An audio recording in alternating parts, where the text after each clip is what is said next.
যানবাহনের দুরন্ত গতি দিতে কিলোমিটার প্রতি ব্যয় 1000 কোটি টাকারও বেশি। 12 কিলোমিটার সড়ক পার হতে সময় লাগবে না 10 মিনিটও। বাংলাদেশের দ্বিতীয় এক্সপ্রেসওয়ে এটি। অত্যাধুনিক এক্সপ্রেসওয়েতে থাকবে না কোনো ধরনের stop over point, signalling sign কিংবা অন্য কোনো প্রতিবন্ধকতা। ছোট, মাঝারি ও বড় সব ধরনের যানবাহন চলবে আপন গতিতে।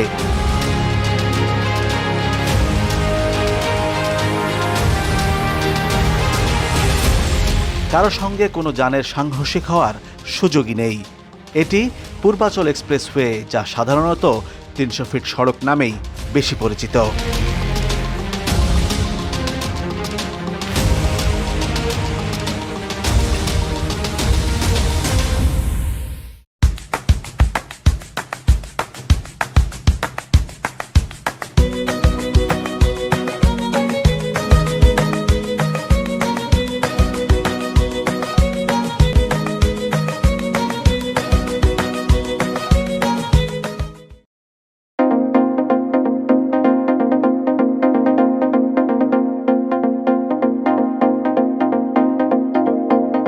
রাজধানীর কুড়িল ফ্লাইওভার পয়েন্ট থেকে কাঞ্চন ব্রিজ পর্যন্ত 12.5 কিলোমিটার দৃষ্টিনন্দন এক্সপ্রেসওয়ে নির্মাণ কাজ চলছে।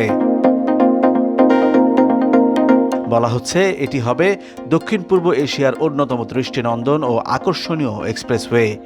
এই প্রকল্পের ব্যয়ও আকাশচুম্বী, 14,000 কোটি টাকা, অর্থাৎ কিলোমিটার প্রতি খরচ 1,000 কোটি টাকারও বেশি।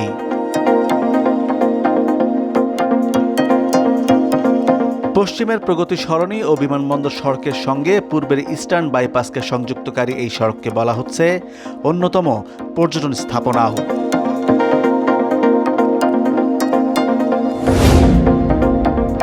এক্সপ্রেসওয়ের সঙ্গে থাকছে 6 লেনের সার্ভিসওয়ে ও দুই পাশে 100 ফুটের পাড় বাঁধানো খাল। অবিরাম গতিতে চলছে প্রকল্পের কাজ। সড়ক নির্মাণ ছাড়াও ব্রিজ, কালভার্ট, আন্ডারপাস, ওভারপাসে কাজ করছে ভারী সব যন্ত্রপাতি, ক্রেন, লোডার, লিফটার, ড্রেজার, এক্সকাভেটর। এই প্রকল্প শুধু ঢাকার পূর্ব পশ্চিমের নিরাপদ ও নির্ভরযোগ্য যোগাযোগের জন্যই নয়, এতে থাকছে সৌন্দর্যের ফোয়ারা ও বিনোদনের মনোমুগ্ধকর সব নিদর্শন। কুড়িল থেকে কাঞ্চন ব্রিজ পর্যন্ত মূল রাস্তাটি হবে 8 লেনের, দুই পাশে 100 ফুট করে দুটি খাল।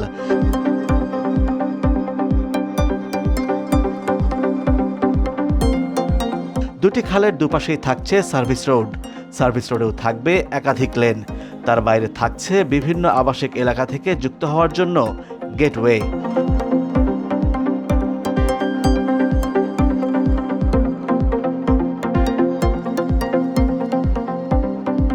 বর্তমানে কুড়িল থেকে কাঞ্চন ব্রিজ পর্যন্ত যে কয়েকটি সেতু রয়েছে, প্রত্যেকটির পাশেই নতুন সম্প্রসারিত সেতু নির্মাণ করা হচ্ছে রাস্তার প্রশস্ততা ঠিক রাখতে।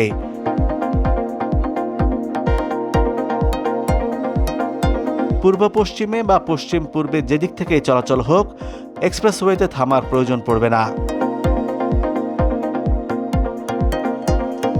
এজন্য রাখা হয়েছে 5টি অ্যাড-গ্রেড ইন্টারসেকশন, যাতে দ্রুত যানগুলো স্পিড না কমিয়েই লেন পরিবর্তন করতে পারে।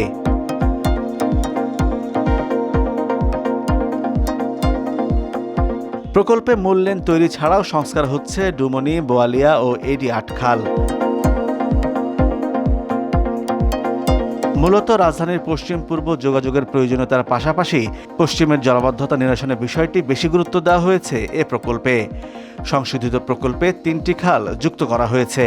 খাল 3টি হয়ে গেলে নিকুঞ্জ 1, 2, জোয়ার সাহারা, সেনানিবাস, শাহজালাল আন্তর্জাতিক বিমানবন্দর, কালাচাঁদপুর, কাউলা, বসুন্ধরা আবাসিক এলাকায় আর জলাবদ্ধতা থাকবে না। কুড়িল থেকে বালু নদী পর্যন্ত হচ্ছে 8 লেনের এক্সপ্রেসওয়ে। বালু থেকে কাঞ্চন ব্রিজ পর্যন্ত 6 লেনের এক্সপ্রেসওয়ে। নির্মাণ হচ্ছে 10টি বড় সেতু। হাতিরঝিলের আদলে থাকছে 13টি আর্চ ব্রিজ। রাখা হচ্ছে বৃষ্টির পানি নিষ্কাশনে 4 কিলোমিটার নালা, 2টি কালভার্ট, 12টি ওয়াটার বাস স্ট্যান্ড। থাকছে 4টি পাতাল পথ। খাল পারাপারে দৃষ্টিনন্দন পদচারী ব্রিজগুলো মূলত পর্যটকদের আকর্ষণ করবে। ব্রিজে উঠে তারা উপভোগ করতে পারবেন গোটা প্রকল্পের সৌন্দর্য। দুই পাশের খালে চলবে ওয়াটার বাস, যা মূলত পর্যটকদের জন্যই চালু করা হবে। খালের দুই পাশে তৈরি করা হবে সবুজ ওয়াকওয়ে। একসঙ্গে 40,000-এরও বেশি পর্যটক উপভোগ করতে পারবেন প্রকল্পের সৌন্দর্য। তবে 12 কিলোমিটার দুর্বার গতিতে পার হয়ে কুড়িল ফ্লাইওভারের কাছে আটকে যেতে পারে যানবাহনের গতি। এই জটিলতা কাটাতে পরিকল্পনা নিতে হবে কর্তৃপক্ষকে। দর্শক, ভিডিওটি ভালো লাগলে লাইক, কমেন্টস, শেয়ার করুন। এছাড়াও সাবস্ক্রাইব করতে পারেন আমার চ্যানেল।